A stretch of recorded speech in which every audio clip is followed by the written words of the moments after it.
Most people think crypto is quiet right now because we're entering a bear market, and that just isn't true. The reality is that the market is bracing itself for one of the biggest ever Fed meetings on the 9th of December.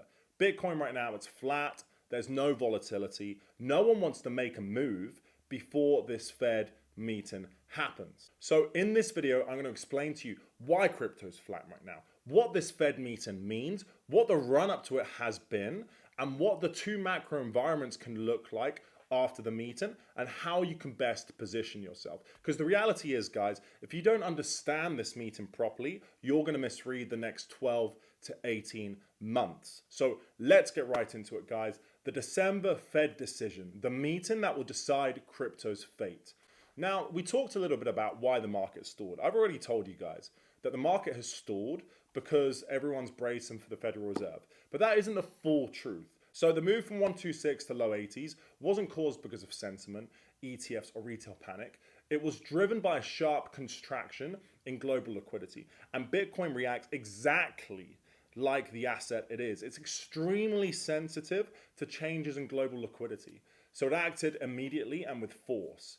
Alts followed immediately as well, because obviously, as we know, altcoins always follow Bitcoin when it comes to moves, okay? They're basically the beta to Bitcoin, with less backing as well, because a lot of them don't have ETFs, okay? So the downturn was painful. The market's now trading with low volatility and consolidating in a range. And this pause is what's creating confusion around the market right now. No one really knows what's going on.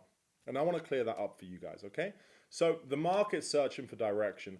On my Twitter, on my X account, a lot of people DM me. They ask me, Hades, what is going on? Like, where's the market going? Why have we crashed? What's happening? Well, after this flush, we moved into a tight range, and we haven't shown any meaningful direction of where it wants to go next. It's just kind of in a dead zone.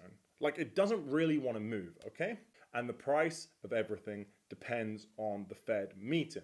So this is the main point of the why the market has stalled. So you're probably wondering why this December meeting actually matters. Well, if you look behind the curtain, the Fed meetings over the last few months have really kept the same restrictive stance. Yes, they've cut rates, but QT, or quantitative tightening, was still doing most of the heavy lifting with draining the liquidity. Okay, so in the end, nothing meaningful really shifted. December is the first time where things can change. As I said, the meeting's on the 9th to the 10th of December. QT ends on the 1st of December. So short-term markets have also shown some stress. This is important. So the Fed really has a decision to make in this meeting.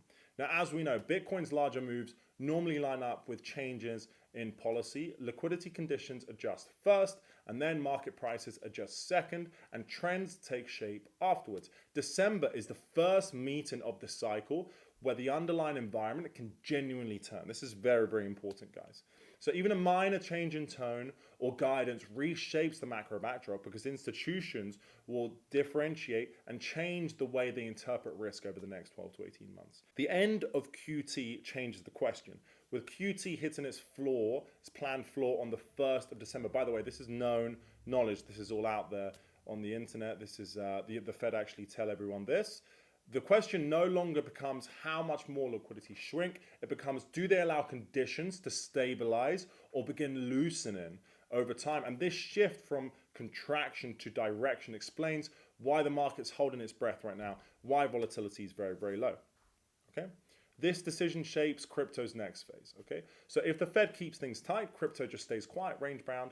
If they stop tightening, Bitcoin can actually build a base, and we can move on to the next leg. But we're not here to predict the outcome. It's just important to understand the type of environment that comes out of the Fed decision. And we're about to get into that right now so you can position yourself correctly. So the two macro environments. Environment number one, tightening continues. So QT persists, reserves continue to drain, funding remains under pressure. I don't really see this leading to another big 2022 bear market, because things have genuinely changed for crypto and Bitcoin. This is no longer the same macro backdrop that we had in 2022 or even in 2018 when we had that nasty bear market as well.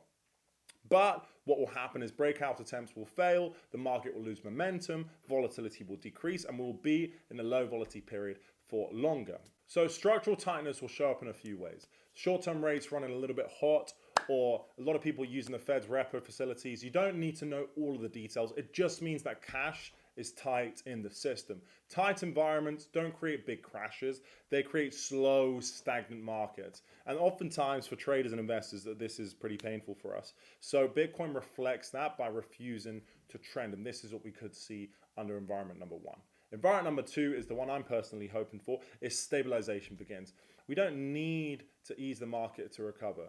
We need tightening to stop. When the pressure stops increasing, liquidity stops getting worse, and that alone gives Bitcoin time to actually rebuild. Okay, and then this is what people are talking about in 2026. We could get a nice big bull market. Stabilization resets the market behavior. Stabilization doesn't need money printing. It just needs the Fed to stop tightening things, like stop putting a grip and on the throat of the economy and carry on tightening things. All we need is for things to stabilize, and Bitcoin can do a lot better. How should you position into this? Well, what I would advise is to avoid early conviction. A lot of traders and investors burn themselves. They try and time the bottom. They try and buy in too early, and they put all of their chips in at once. Don't do this, guys. Wait for good entries. What's a good entry? Well, a good entry, we're going to talk about a little bit further along here, but I would say a great entry is when Bitcoin and fear and greed is below 10. When this happens, it's an exceptional entry. Look for on-chain markers, guys. Look for capitulation. Look for funding rates turning negative. Look for large liquidations, long liquidations, that is. Like we just had. Bitcoin just moved from around 87K all the way to 82K, 81K even. This, in my opinion, was a forced seller. I could see it on-chain. This is why I DCA'd in a fair bit of my DCA into 82K Bitcoin. I'm willing to hold that long term. If the Fed decides to tighten things and we fall lower in 2026, I'm happy to buy lower as well. So this is what I'd advise you guys to do. Avoid early conviction and let liquidity lead and then follow. Trying to guess the Fed or predict the next move is how people get chopped up. Wait to see where liquidity is going, then follow the liquidity. Acting with confirmation is the edge, and it's what you should be doing. Scale into dips, not into noise. Like I said, if you want Bitcoin exposure, use the big corrections when everyone is scared, when there's blood in the market, to actually buy. Cash loses its value over time, right? Because we have infinite printing of it. Whereas Bitcoin doesn't. It has asymmetric upside. You want to be in assets that protect you from inflation. Okay, and the focus here is to focus on position and not time in the bottom. So SOFR. SOFR is a great little signal that you should be using. When SOFR is sitting around 4.04 to 4.05%, it's basically telling you that the system's still tight. The top of the Fed's range is around 4.05. If we sit at that or above that level, short-term cash is still expensive and conditions haven't eased. So that's a good reason to stay cautious until liquidity actually improves. The Fed's repo facilities. I mentioned this earlier. The second thing to be watching for is how many people are using these facilities. When usage starts pushing 75 billion, it means institutions are tapping the Fed for extra cash because the system is short on liquidity. Both of these signals are public, really easy to check, guys. So keep an eye on this, write them down. They're very, very good. The other thing I would advise for Bitcoin especially is the average mining cost. So there's another simple rule that I like to use. I only buy when the average mining cost, when Bitcoin trades below the average mining cost. It doesn't mean that you'll catch the low. It just means that you're not buying too high. You're buying at a decent price. So right now that I'm recording this video, it's the 26th of November, 2025. The average mining cost is around 108K. So it's a clean anchor, okay? And it keeps you grounded. How things look right now. Right now, most paths look as if we're gonna get a relief bounce from around here, all the way back to about 100 to 110K. And you should use this as your decision point. Trim for dry powder or hold if you want exposure for longer. But there's no need to guess right now. Once we get this relief bounce, which I think is very likely to happen, we can make a clearer decision together from there. So the path moving forward, well, the meeting sets the tempo, not the outcome. Tightening extends the chop. Stabilization allows the rebuild to begin. The decision basically determines whether the market remains quiet for longer or whether Bitcoin starts forming structure sooner. Crypto doesn't even need easing to recover. It doesn't need the Fed to pump anything. It just needs the pressure to stop increasing. And once conditions settle, Bitcoin usually stabilizes and starts building structure again. So liquidity doesn't even have to improve. It just needs to stop contracting. The reset has already done the work. The leverage is gone. The retail noise is thinned out. Weak positioning has been cleared out a lot. The market is a lot cleaner than it was a few months ago. And what happens next depends entirely on the liquidity environment, not even the sentiment. And 2026 does become the natural window for a rebuild if the Fed allows us to get it. If stabilization emerges, 2026 just becomes a natural period for a proper trend to take shape. And if it doesn't, that slow period just starts a little bit longer. You don't have to predict it. We can DCA in. Liquidity is going to literally provide the direction anyway, guys. So our job is just to stay level-headed, put yourself in the right position when the time comes. So the bottom line is, guys, December doesn't tell us whether we get a bull run. It decides whether the market builds a base in early 26 or the chop just extends for a little bit. But I would be prepared for both scenario, guys. And let's just see what happens on the 9th of December.